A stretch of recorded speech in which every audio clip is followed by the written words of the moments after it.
Kayaknya gue nggak mau lama-lama deh sebagai pekerja kantoran lagi gitu. Gue bisa ya menciptakan satu aset yang dimana aset tersebut bisa bekerja untuk gue tanpa gue harus kasih modal besar di awal. Sampingan itu udah 3 kali lipat lebih dari gaji gue sebagai seorang manajer. Ini buat teman-teman yang pengen resign nih, mungkin kepikiran apa ya yang harus gue lakukan gitu kan. Nah, ini video yang cocok buat kalian untuk tonton.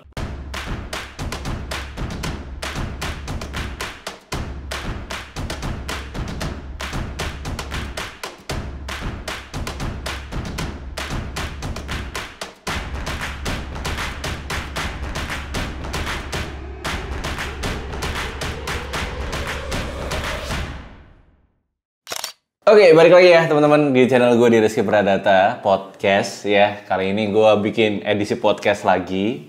Setelah sebelumnya podcast gue yang mengenai jangan jual Shutterstock tuh cukup rame ya, gue akan bikin podcast lagi. Yang belum kenal, perkenalkan dulu, nama gue Rizky. Gue seorang microstocker yang saat ini memiliki pengalaman sekitar 4,5 tahun lamanya dan sudah berjualan di 10-15 platform. Portofolio gue juga sekitar 100 ribuan total portofolio, baik foto ataupun footage ya. Footage sih kayaknya 10 ribuan aja, nggak banyak kok. Nah, di channel kali ini atau di podcast kali ini kalian akan dapat menemukan tips and trick seputar microstock dan cara cari cuan lewat online ya. Jadi make sure buat yang nonton dari YouTube silahkan di subscribe, yang dengerin dari Spotify silahkan di follow. Oke, baik teman-teman. Ini sebenarnya topik yang pengen banget gue bicarain dari 3 bulan yang lalu. Cuman belum kesampaian dan gue inget kayaknya ini cerita yang sangat menarik apabila gue sharekan ke teman-teman. Karena banyak banget yang tanya ke gue, Mas Rizky punya portofolio sebanyak itu, apakah dapetinnya gara-gara seorang full time microstocker atau gimana gitu kan? karena banyak yang kayak ngerasa mungkin ngiranya aku full time microstocker. Jawabannya salah, gue orangnya masih kerjaan kantoran. Dari gue lulus 2018 sampai kemarin 3 bulan yang lalu akhirnya gue resign dari kantor gue sebelumnya. Nah, ini gue pengen flashback dulu, cerita dulu ya teman-teman. Harapannya ketika teman-teman yang lagi gelisah, bingung, terus tanya juga, Mas Rizky, sebenarnya microstock ini bisa nggak sih untuk kehidupan, kayak untuk menghidupi kehidupan gitu kan? Apalagi yang udah berkeluarga ataupun yang punya anak atau masih single ya, bisa nggak sih sebenarnya? Nah, ini kalian akan menemukan jawabannya di podcast kali ini. Oke, gue akan cerita dulu terkait background gue dulu ya teman-teman ya, bahwa sebenarnya gue ini berkuliah berkuliah di Universitas Gadjah Mada, jurusannya adalah ilmu komunikasi. Jadi gue kenal dari microstock ini pada saat gue masih kuliah sebenarnya, dari tahun 2013-2014. Gue notisnya adalah ketika gue cari tugas dulu waktu SMA bahkan kuliah, itu kalau gue cari gambar di Google kenapa selalu ada watermarknya Shutterstock. Nah, gue sempet 2014 gue kepo-kepoin, tapi gue nggak lanjutin. Oh, ini bisa jualan foto ya di sini ya, tapi gue nggak lanjutin. Cukup gue paham aja. Nah, setelah itu fast forward ya, gue masuk 2013, gue lulus 2018 awal ya, agak telat memang, cuman ya nggak telat-telat banget gitu kan. Nah, gue langsung kerja di salah satu perusahaan multinational company yang ada di Jakarta. Dari Jogja, gue langsung pindah ke Jakarta, habis sidang, hari Jumat sidang. Terus hari Minggunya berangkat ke Jakarta, Seninnya gue udah masuk kerja di salah satu multinational company itu. Jujur, kerja di multinational company itu sangat menjadi impian gue pada saat kuliah gitu kan. Karena menurut gue keren aja bisa kerja di tempat yang sangat gedung tinggi di tengah Jakarta gitu kan. Dan ini juga multinational company yang dimana kebanyakan susah masuk ke perusahaan-perusahaan tersebut. Gue punya kemudahan dalam masuk. Jadi ya gue langsung ambil aja walaupun gue belum wisuda pada saat itu. Nah, ketika gue kerja di sana, gue menemukan fakta bahwa kok ternyata kerjaan yang gue pengenin dari dulu itu hati gue nggak tergerak ke arah sana ya gitu loh.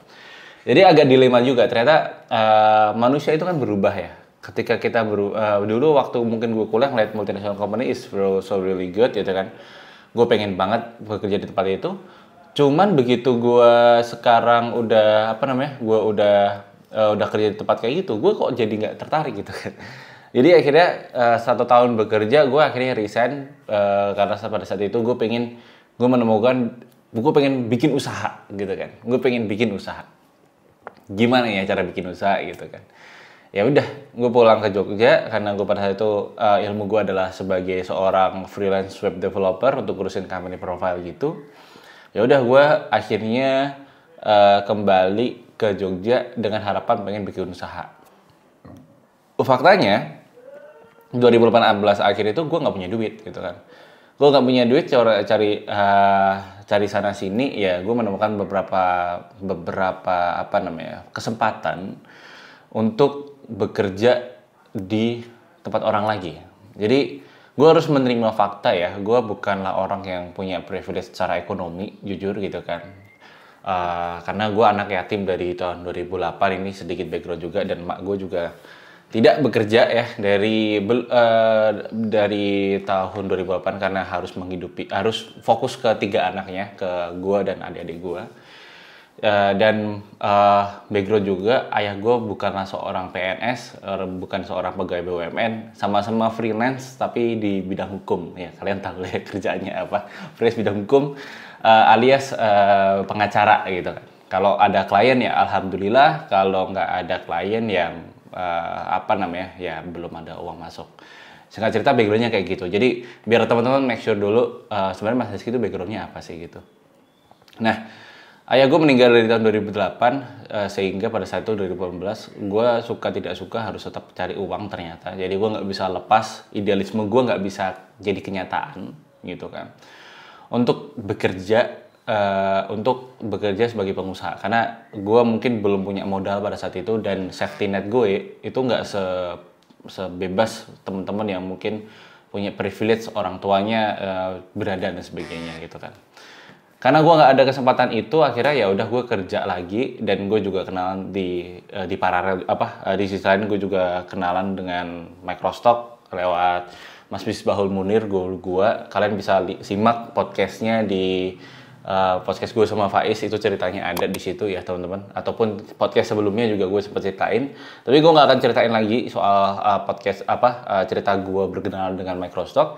Di sisi lain gue pengen menceritakan bahwa pada saat itu 2018 akhir gue ngantar surat ya, teman-teman udah lihat itu di podcast sebelumnya juga.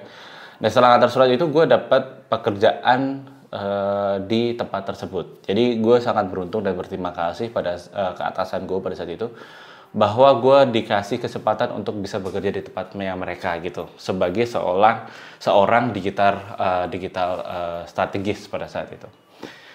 Nah, ya udah gue kerja, tapi gue kerja kantoran lagi 9 to 5 ya. Tapi di sisi lain akhirnya gue kepikiran kayaknya gue nggak mau lama-lama deh sebagai pekerja kantoran lagi gitu kan. Terus gue mikir kayak, ini apa ya yang harus gue lakukan ya ke depannya gitu kan. Biar ketika gue udah capek dengan pekerjaan kantoran, gue bisa resign dan gue nggak harus kepikiran gitu kan. Karena memang end goal gue ketika gue masuk di kantor gue yang kedua, yang terakhir kemarin adalah gue nggak mau yang namanya menggantungkan hidup gue dengan orang lain sampai gue tua ya. Dalam artian gue nggak mau menggantungkan hidup pada satu kantor aja gitu. Jadi gue bukan tipikal orang yang akan berkarir menuju kita nggak karir dan sebagainya gitu, karena ya memang tujuan akhir gue bukan ke arah sana coy gitu kan. Tujuan akhir gue adalah ke kebebasan gue gitu kan. Nah, lambat laun akhirnya gue juga sembari cari klien-klien juga gitu kan, di Fiverr, di Upwork gitu kan, di situs-situs luar negeri juga gitu kan. Dan ya gue bersyukur gue dapat klien pada saat itu. Gue dapat klien dari Kanada, dari Nigeria, dari Portugal, Amerika kan, terus Hong Kong juga dapat, Singapura juga dapat, Australia juga ada. Nah, klien-klien tersebut adalah klien-klien website gue gitu kan. Ternyata akhirnya gue menemukan satu momen di mana ketika stage pekerjaan gue itu yang dari semulanya gue harus kerja 9 to 5 untuk dapetin gaji sebulan dengan UMR Jogja, kalian tau lah UMR Jogja berapa itu kan. Akhirnya gue bisa untuk mendapatkan lebih dari UMR Jogja dalam pekerjaan yang gue paling membutuhkan waktu sekitar sehari sampai 2 hari. Karena gue ngerjain website itu udah cepet, udah sering ya teman-teman. Jadi gue bisa ngerjain untuk company profile itu sangat cepat sekali gitu. Jadi gue pernah rekor gue 3 jam selesai gitu kan. Dan dibayar sekitar $600 alias sekitar pada saat itu kursnya pasti 14.000 itu sekitar berapa ya? $600 itu mungkin sekitar 9 juta gitu kan. Dari situ gitu.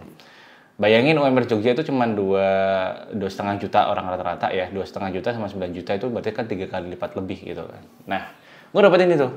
Terus gue menemukan, oh ternyata setelah fase pertama ya, fase pertama yaitu bekerja 9 to 5 to get the money gitu kan. Fase kedua adalah kalian bisa melakukan kerjaan lebih efektif, lebih singkat tapi duitnya bisa lebih banyak ataupun sama dengan pekerjaan 9 to 5 kalian gitu kan. Yaitu menukar value pengalaman gitu. Nah itulah yang gue lakukan di awal-awal awal-awal bekerja gitu dari tahun 2019. Jadi kerjaan gue adalah 2, yaitu punya kerjaan kantoran dan kerjaan freelance sebagai web developer. Di sisi lain juga gue tuh punya website namanya hewanpedia.com. Itu adalah blog yang gue kembangin dari tahun 2011 pada saat gue masih SMA. Gue aktifkan kembali, gue main AdSense di situ. Teman-teman pasti tahu, pemain lama pasti tahu, internet marketers atau blogger-blogger lama pasti tahu. Kita main di AdSense. Kalau ada pengunjungnya, iklannya nempel di situ, gue mungkin dapat persenan. Kalau nggak dapat ya udah nggak apa-apa. Tapi pada intinya gue dapat uang dari situ gitu kan. Dan ternyata lambat laun gue punya sekitar penghasilan gue pada saat itu adalah UMR Jogja. Jadi di pertengahan tahun 2019 gue merasa kayak wah, ada sisi lain nih gitu kan, ada apa namanya, ada penghasilan lain yang gue cuma ngerjain 1-2 artikel tiap hari ya, tapi gue bisa dapetin UMR Jogja gitu kan. Itu gue tambah seneng lagi tuh, wah enak juga nih ada kerjaan sampingan gitu kan. Tapi ya teman-teman, gue sadar bahwa oh ternyata ketika gue banyak kerjain freelancer ataupun kerjaan kantor, kadang-kadang kantor juga harus lembur. Gue sadar bahwa waktu ini ternyata terbatas ya gitu kan. Jadi kerjaan yang sifatnya adalah exchange atau menukar waktu, uang gitu kan, ataupun tenaga, pikiran, itu tuh kita nggak bisa mengambil sebanyak-banyaknya. Yang kita bisa tingkatin itu adalah value-nya, yaitu bayarannya ya. Bukan ini ya, bukan apa namanya, bukan slotnya. Jadi cuman itu aja. Slot ini ya, slot kuotanya ya. Kalau slot mungkin kepikirannya jadi slot. Tapi kuotanya tuh terbatas ternyata. Jadi kita nggak bisa nih karena waktu orang kan terbatas ya, 24 jam. Sedangkan ketika gue bikin Hewanpedia dan gue juga pada saat itu juga ngambil stok pelan-pelan juga, itu gue bisa bekerja yang lebih fleksibel lagi ya, lebih mudah, lebih gue bisa atur waktunya. Gak ada deadline karena gue sendiri yang harus set up deadline gitu kan. Dan dari situ gue ketemu bahwa oh gue bisa ya menciptakan satu aset yang dimana aset tersebut bisa bekerja untuk gue tanpa gue harus kasih modal besar di awal. Karena pada saat itu mindset gue adalah aset itu ya harus aset fisik gitu kan. Kita punya bangunan, kos-kosan, kontrakan, itu adalah aset gitu kan.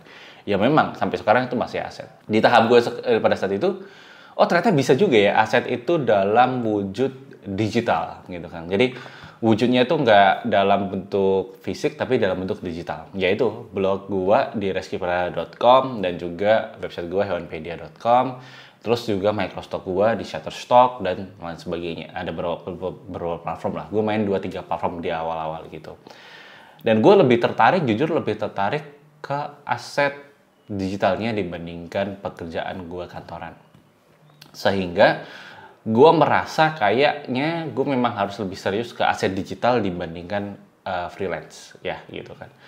Kenapa? Karena aset digital itu menurut gue itu mainnya adalah long run game, investasi penghasilan jangka panjang. Sedangkan yang freelance itu adalah penghasilan jangka pendek gitu kan. Dalam artian lu ngerjain, lu dapat duit gitu kan, dalam waktu yang sangat singkat gitu kan. Yang penting kita bisa meyakinkan orang untuk membayar kita dengan value dan skill kita yang bisa tawarkan. Di long run game, penghasilan yang cukup memakan waktu itu, gue menyimpulkan bahwa penghasilan ini nggak akan bisa enak kalau gue nggak mainnya maraton alias lama gitu kan. Jadi gue harus mainnya lama dulu, baru gue bisa dapetin hasilnya gitu. Nah akhirnya gue kepikiran kayak ya, gue mau ngejalanin itu secara bersamaan, tapi yang penting konsisten gitu. Sehingga nantinya ketika penghasilan gue dari aset gue udah bisa 1 sampai 3 kali lipat gaji gue, itu gue pengen resign gitu. Jadi itulah strategi resign gue gitu kan. Ini buat teman-teman yang pengen resign nih, mungkin kepikiran apa ya yang harus gue lakukan gitu kan. Nah ini video yang cocok buat kalian untuk tonton. Oke, nah dari situ ya teman-teman, gue dari situ akhirnya kepikiran untuk oke, aset digital gue akan gue kembangkan sampai gue bisa sampai 1 sampai 3 kali gaji gue yang ada di kantor ini gitu kan. Which is ya aku kepikiran sekitar 3 sampai 5 kali UMR Jogja lah pada saat 2019 lalu gitu kan. Nah, ternyata usut punya usut setelah gue juga belajar mengenai exit strategi tiap orang masing-masing ya. Gue ingat beberapa exit strategi yang bagus, yaitu punyanya Raditya Dika. Terus exit strateginya juga oleh Felicia Putri Caka ya, ataupun exit strateginya beberapa Harif Muhammad mungkin juga termasuk ya teman-teman. Jadi mereka itu sepengetahuan gue ya, itu adalah resign dengan cara membuat kerjaan sampingan itu yang dilakukan oleh 20% usaha kita itu untuk dapetin 3 kali lipat dari gajinya mereka. Katakanlah gajinya adalah 10 juta rupiah, tapi dari sampingannya itu bisa dapetin 30 juta rupiah. Nah akhirnya kalau udah 30 juta rupiah, bisa nih gue resign dengan tenang dan nggak harus jadi pegawai kantoran. Nah itulah hal yang gue pegang pada saat itu untuk bisa, oke, berarti gue udah fokus, gue udah menetapkan tujuan gue bukanlah berkarir di kantor ini, tujuan gue bukanlah loyal terhadap kantor ini. Dari awal gue memang loyal dalam konteks gue akan menua di kantor ini ya, itu nggak kepikiran. Makanya ketika itu nyambung di cerita selanjutnya ya, bahwa ketika gue dianggap sebagai pegawai tetap, gue nggak peduli juga gitu, bukan nggak peduli dalam konteks tidak bersyukur ya, gue bersyukur gitu kan. Cuman kebanyakan orang yang udah pegawai tetap kan pengen ngambil cicilan jangka panjang seperti mobil ataupun rumah dan sebagainya ya gitu. Gue nggak mau gitu kan, karena gue takut. Karena gue tahu tujuan gue tuh nggak di sini. Dengan gue menambah cicilan tersebut, maka gue bisa jadi akan lebih cenderung defensif, sehingga gue nggak bisa exit nih, gitu kan. Karena gue nggak berani mengambil resiko gitu. Nah, makanya balik lagi bahwa gue lebih pengen untuk fokus ke exit strategi gue, yaitu mencari 3 kali penghasilan gitu kan. Makanya gue lebih banyak belajar mengenai apa yang sampingan gue lakukan, yaitu pada saat itu ya jualan stok foto, terus ngasah skill website gue masihan gitu kan, terus juga ngasah fotografi dan apalagi ya yaitu 2 sih, cuman foto sama ini doang gitu kan, jualan foto di stok maksudnya, ya itu satu lagi sama website gitu kan, karena itulah skill utama gue sebenarnya gitu kan. Nah di sisi lain, seiring berjalannya waktu, gue kenalan dengan orang namanya Alexander Ruby dan Fardi Yandi. Mereka berdua tuh content creator yang menurut gue itu kiblat gue sih, yaitu ke mereka gitu kan. Maksudnya, ya mereka itu menyemangati gue untuk sebagai content creator gitu. Nah, ketika gue memulai sebagai seorang content creator di tahun 2020 pada saat itu juga gue merasa seneng ya, karena gue punya support dari orang yang menurut gue keren banget itu ya. Gue masih inget banget salah satu hal yang bikin gue seneng ya, yaitu ketika gue coba sharing soal Shutterstock, karena pada situ gue udah punya sekitar 1-2 tahun pengalaman di Shutterstock. Gue akhirnya memberanikan diri sharing di Instagram gue, dan sharingan gue di-share juga sama Alexander Ruby gitu kan, yang pada saat itu dia udah gede lah gitu kan, karena dia punya podcast 3 Day of Lunch dan juga banyak bisnisnya juga ya. Dari situ gue ngerasa, gue dihargai ya sebagai content creator, dan sebagian masanya dari Alexander Ruby ini, Bang Ruby, mereka support gue, mereka follow gue gitu kan. Sehingga gue pada saat itu punya followers 3.000 aja udah seneng banget. Karena followers gue sebelumnya cuma 1.000-an kan. Habis itu punya 3.000 tuh gitu kan. Gue seneng nih punya 3.000 gitu. Nah, Lambat laun, akhirnya gue terus-terusan sharing-sharing dan sampai di satu momentum tahun lalu setelah gue nikah ya, gue nikah 2022 awal. Nah, apa 2021 ya? Bahkan gue udah lupa. 2022, ya 2022 gue nikah awal 2022. Beb, kita tuh nikah kapan sih, Beb? Ya gue udah konfirmasi ya, jadi nikah gue 2022, tapi pacaran gue dulu 2021 gitu kan. Sama Mary. Tapi lupa, parah. Nah, balik lagi bahwa ketika gue sudah menikah, gue mendapatkan satu quantum leap ya, bahwa postingan-postingan gue ini masuk algoritmanya Instagram gitu kan.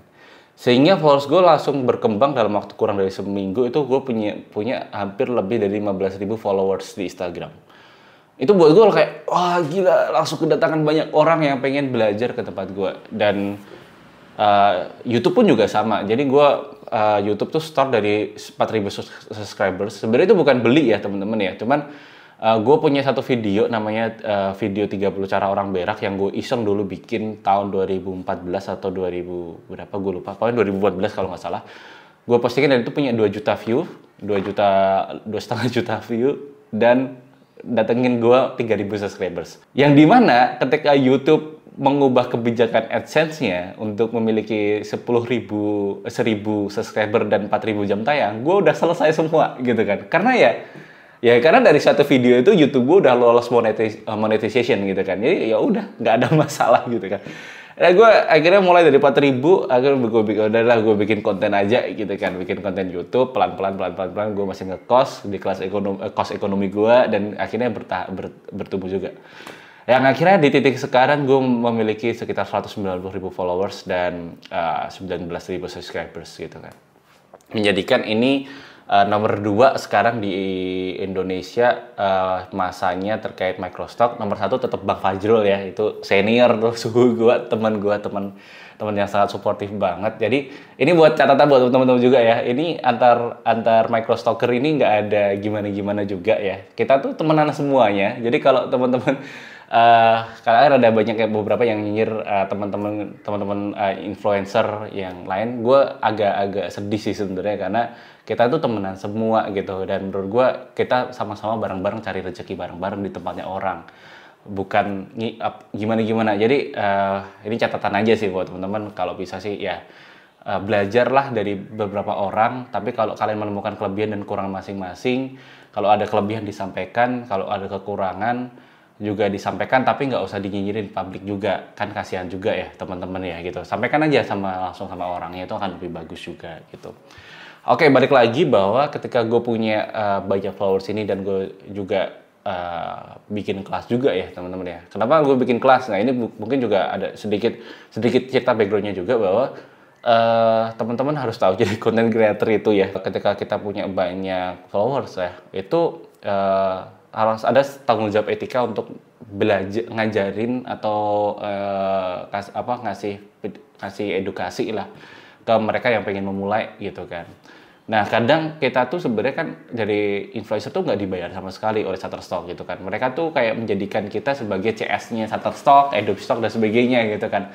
Karena mereka CS-nya Shutterstock, Adobe Stock ini kalau ditanyain juga nggak pernah jawab gitu kan. Suruh baca sendiri. Nah dari gua atau teman-teman gua yang memang sama-sama influence di Microsoft ya, mereka kan rela bales gitu kan dan sebagainya untuk meluangkan waktu di situ. Cuman kadang butuh diapresiasi juga kan. Apresiasi itu juga bisa dalam bentuk ikut kelas ataupun ikut kursus, beli produknya. Itu salah satu apresiasi dari teman-teman yang pengen jualan di sini untuk ibarat kata orang yang mau sharing ilmunya lah, menurut gue sih gitu. Jadi ketika gue bikin kelas dan sebagainya, gue punya followers gitu kan sebanyak itu, akhirnya gue menyadari bahwa ketika gue punya audiens ya, itu ada satu hal yang bisa mempercepat gue dalam berkarir gitu kan. Jadi investasi di audiens itu sekarang jadi sangat penting menurut gue. Nah nanti akan nyambung lagi ke cerita di awal ya teman-teman ya, terkait resign gue gitu kan. Jadi ketika gue melihat audiens itu sangat penting di era digital sekarang, itu jadi hal yang gue pun ketika udah memiliki masa ya, udah memiliki audiens, itu tuh memang mempercepat penjualan produk gue, mempercepat juga jasa gue gitu loh, service gue. Sehingga gue menemukan salah satu rumus kesuksesan yang menurut gue wajib ini sharing ke teman-teman semua. Jadi ini gue sendiri ya teman-teman ya. Jadi kesimpulan hidup gue sendiri, bukan berarti ini bisa cocok ke semua orang lain, ke teman-teman, tapi gue izinkan gue untuk sharing perspektif gue selama gue sekarang usia gue 28 tahun, apa sih yang gue temukan gitu kan. Bahwa pada dasarnya ya teman-teman ya, ini ada segitiga ya. Jadi ketika kita mau berkarir itu kita bisa memilih beberapa hal ya, yaitu yang pertama adalah services, yang kedua adalah produk, yang ketiga adalah sharing ya. Ketiga hal ini yang menurut gue adalah formula sukses dari hampir semua orang yang menurut gue sukses. Jadi gue mencoba untuk memecah dari framework ini ya, produk, service, sharing. Itu semua orang yang menurut gue sukses itu mereka punya itu di situ. Contoh Raditya Dika, mereka itu punya perusahaan production dan penerbitan buku, RD apa gue lupa namanya. Terus produknya bisa produk-produk digital seperti seperti buku ataupun rekaman stand up comedy dan sebagainya. Terus satu lagi sharing, dia tuh punya audience. Dari audience inilah yang mempercepat pertumbuhan service-nya dia ataupun produk. Oh iya, ini gue simpulkan lagi ya bahwa teman-teman ya, bahwa service ini adalah menukarkan waktu, tenaga, dan pikiran untuk menjadi sebuah value. Produk ini adalah menciptakan suatu produk yang market suka dan sebagainya, sehingga kita itu bisa jadi suatu value apabila ada yang beli, tapi kita cukup bikin 1-2 kali aja gitu ya. Pokoknya prosesnya nggak harus setiap hari ya. Kalau service kan kita harus melayani orang terus-terusan ya. Tapi produk ini katakanlah kamu lagi ngapa-ngapain pun bisa dapetin uang dengan sendirinya, karena produk ini udah ngikutin sistem transaksinya gitu. Jadi ada sistem transaksi di produk sehingga kita nggak ngapain pun dapat duit. Ini adalah produk menurut gua ya. Tetap melakukan sesuatu, cuman nggak yang se-effort service menurut gua gitu kan. Nah yang terakhir adalah sharing. Sharing ini menurut gua ketika gua udah punya audiens banyak, itu adalah akselerator di mana ketika kita mau jual produk apa aja ataupun mau jual jasa apa aja, ini lebih cepat naiknya dan lebih banyak dihargai. 3 inilah yang menurut gua teman-teman coba direfleksikan, kalian sudah bermain di mana. Boleh dituliskan di kolom komentar juga ya, udah service kah, udah ada produk juga kah, apakah juga ada sharing. Dan gue juga menemukan stage kehidupan gue gitu kan, stage karir gue. Yang pertama, stage 1 menurut gue adalah 9 to 5 become money ya, bekerja 9 to 5 di satu kantor itu jadi gaji bulanan.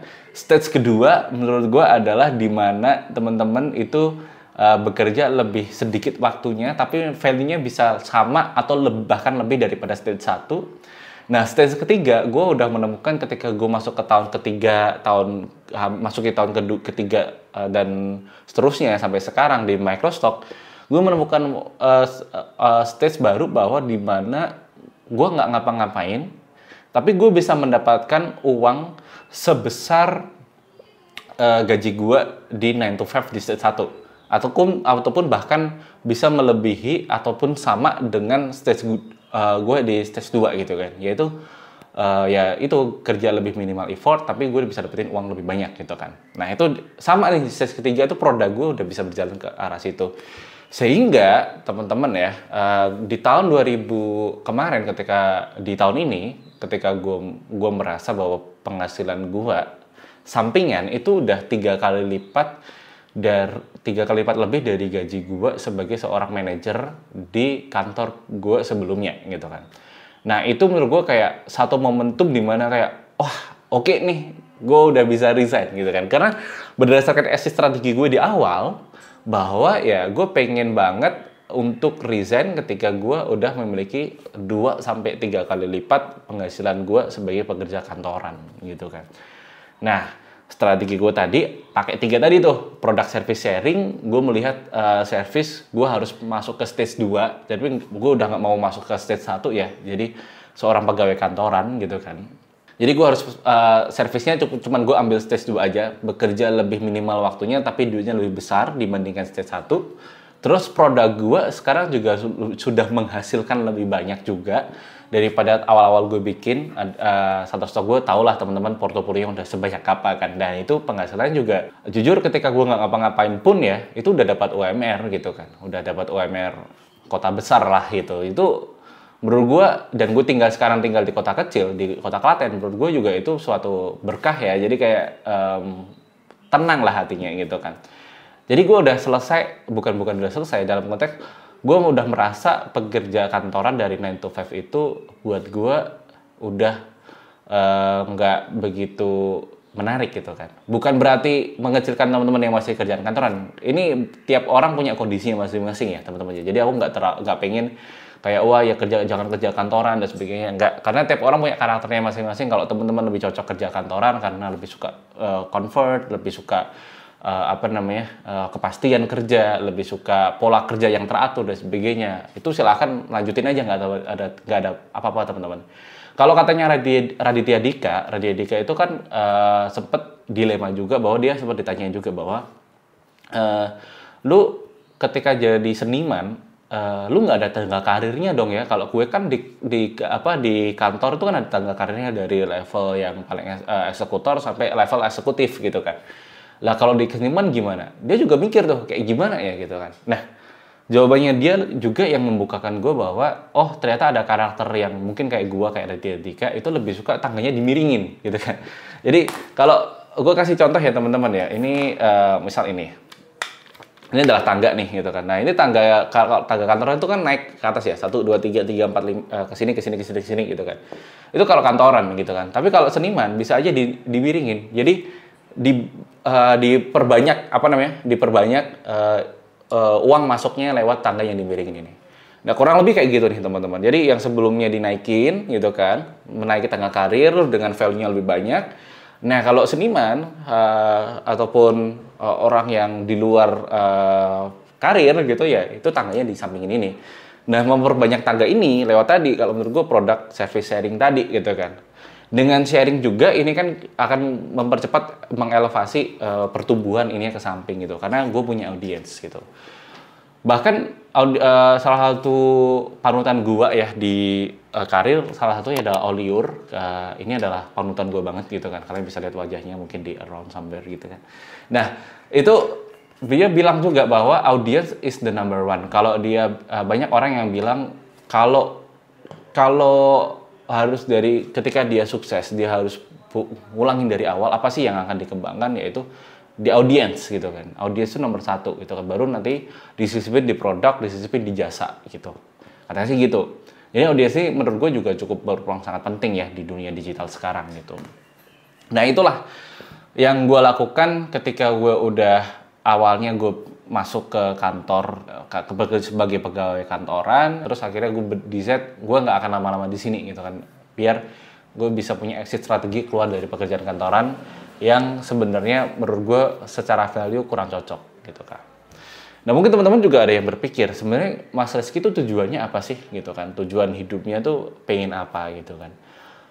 Apakah pengen pensiun dini kah, atau pengen bebas finansial ataupun apapun itu gitu kan. Jawabannya iya, aku pengen bebas finansial, aku pengen pensiun dini, itu jawabannya iya. Cuman menurut gue ya, buat orang yang seperti gue suka dalam konteks bekerja dan berkarya gitu, gue kayaknya nggak sampai tua pun nggak akan berhenti untuk bekerja dan berkarya gitu kan. Tinggal bentuknya mungkin berbeda-beda gitu, karena ya inilah yang gue suka gitu kan. Berkarya itu menurut gue adalah salah satu hal yang menurut gue bikin otak gue tetap aktif dan gue tetap punya target tertentu gitu kan. Memang gue karakternya kayak gitu sih. Nah, value gue tuh pengen punya impian dan gue pengen punya cita-cita bahwa gue tuh pengen bisa bekerja dari mana saja, ngerjain apa aja, ngerjain yang memang gue suka gitu kan, dan gue nggak harus terikat pada seseorang, which is atasan, ya itu gue gak pengen gitu kan. Tapi gue juga pengen bisa kerja dari bebas lah gitu ya, bekerja apa aja sebebas itu dan memberikan impact ke society gitu kan. Nah, apakah itu? Jawabannya kalau menurut gue di saat di titik gue sekarang adalah sebagai seorang entrepreneurship gitu kan. Nah, nyambung dari cerita gue yang udah gue jelasin di awal bahwa apa sih Mas Rizky setelah resign mau ngapain? Nah, itu jawabannya adalah gue pengen menjadi seorang entrepreneurship. Makanya di titik sekarang gue lagi membuat perusahaan gue namanya PT Digivura Sinergi Merdeka yang bergerak di bidang digital marketing. Kita ada berbagai layanan juga, mulai dari sosmed management, terus juga ada website, ada digital marketing 360, terus ada digital strategi ads juga, ada iklan, foto production, terus ada SEO juga gitu kan. Terus ada lagi kita lagi buka bisnis namanya Virtual Fitur 360, yaitu virtual tour buat teman-teman yang punya bisnis-bisnis yang berhubungan dengan space ya, kayak toko, restoran, retail, hotel, dan sebagainya. Kita lagi buka juga gitu kan. Nah, itulah yang gue lakukan sekarang. Terkesannya banyak ya, tapi memang menurut gue kemarin salah satu teman gue yang jadi komisaris juga di sini namanya Deta juga bilang, bisnis itu harus dicoba banyak Mas gitu. Nanti kalau udah banyak kelihatan tuh mana yang survive mana yang enggak gitu. Jadi di tahap sekarang gue memang lagi tahap eksplorasi gitu kan. Tapi ketika gue membuka bisnis ya, gue cenderung lebih tenang juga karena urusan dapur gue itu udah selesai gitu. Dalam konteks urusan dapur tuh adalah gue ada penghasilan yang tetap masuk ketika gue lagi merintis bisnis, sehingga gue tetap bisa fokus untuk ngembangin bisnis tanpa harus takut besok bulan depan mau makan apa. Nah, itu dari mana? Ya dari aset gue tadi, dari sampingan gue yang sedang berjalan. Dari uang jualan stok foto, dari uang freelance juga masih ada gitu kan. Gue sekarang freelance-nya by freelance kontrak. Kalau teman-teman pengen ajakin gue kerja sama, silahkan, feel free. Email aja, gampang ya. Nah, terus ada juga dari sharing tadi, ada kelas juga, itu bisa alhamdulillah juga lumayan juga hasilnya. Jadi dari 3 itu gue udah urusan dapur udah cukup aman, sehingga ketika gue mau bikin bisnis ini gue bisa fokus ke urusan bisnis tanpa harus takut besok bulan depan dapur gue akan kayak gimana gitu. Itu juga yang diajarkan sama salah satu dosen gue di UGM, namanya Pak almarhum Tony Prasetyantono. Itu beliau mantan komisaris independennya Bank Permata kalau nggak salah. Dia bilang gini, kalau kamu pengen masuk ke dunia politik atau pengen masuk ke dunia bisnis, pastikan dapur kamu udah selesai gitu kan.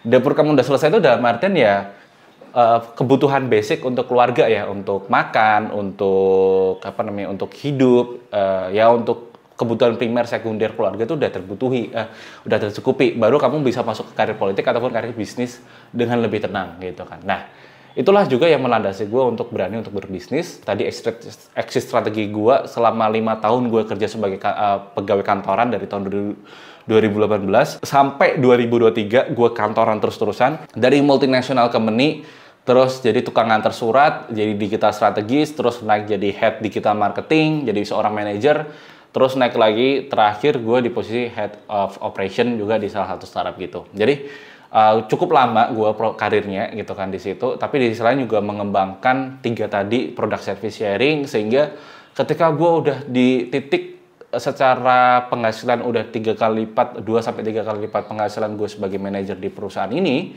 ya udah gue akhirnya gue bisa resign dan bisa bikin bisnis yang sekarang gue bikin gitu loh. Jadi itu tadi yang memang menjadi landasan gue untuk melakukan resign dari kantor. Jadi jawaban pertama dari pertanyaan di awal, video di awal, apakah resign gara-gara Shutterstock gitu kan, jawabannya iya. Salah satu faktor terbesar gue untuk bisa resign adalah aset digital gue sudah cukup berkembang besar, sehingga ya itu bisa untuk menghidupi gue di urusan dapur. Terus tadi gue sempat ada pertanyaan, Mas Rizky, apakah dari penghasilan di Microstock itu bisa buat hidup? Iya, bisa buat hidup. Tapi dengan syarat teman-teman harus memiliki aset yang cukup banyak dan kalian harus benar-benar menguasai industri-industri Microstock. Itulah yang gue sharingkan di kelas gue, di kursus gue. Jadi kalau kalian mau join silahkan. Nah, pokoknya intinya adalah itu bisa menghidupi ya teman-teman, tapi juga perlu waktu yang lama. Itu bukan sprint, tapi itu marathon game. Jadi kalau teman-teman pengen mulai dari sekarang, nggak ada telatnya, nggak ada masalahnya, silahkan dimulai. Tapi teman-teman harus fokus juga, harus bener-bener kalau masuk ke dunia Microsoft, salah satu kuncinya juga harus bisa menguasai skill fotografi atau skill videografi, ataupun teman-teman yang jago vektor ya harus menguasai skill desain juga dengan bagus gitu kan. Pada intinya balik lagi ke kemampuan masing-masing kalau pengen exit gitu. Itulah cerita gue kenapa akhirnya gue resign dari kantoran. Nah, menurut kalian gimana nih? Boleh dong kasih tanggapannya, atau mungkin curhat juga boleh, cerita juga boleh, ngasih tanggapannya juga boleh, atau ada yang pengen ditanyakan atau diklarifikasikan, silahkan juga ditanyakan, gak ada masalah. Gue feel free untuk terbuka, asalkan teman-teman diskusinya santai aja, nggak usah yang wah nih bohong dan sebagainya. Karena gue dapat komentar kayak gitu juga kayak kadang agak miris, tapi ya udahlah.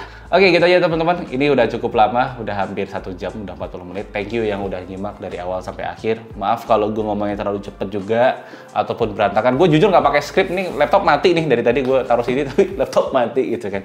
Jadi kalau gue bikin podcast jarang gue bikin pakai skrip gitu, jarang gitu kan. Jadi cuman ya ngalir aja, gue pengen ngomongin ini, poinnya ini, udah gitu aja, langsung ngomong gitu kan.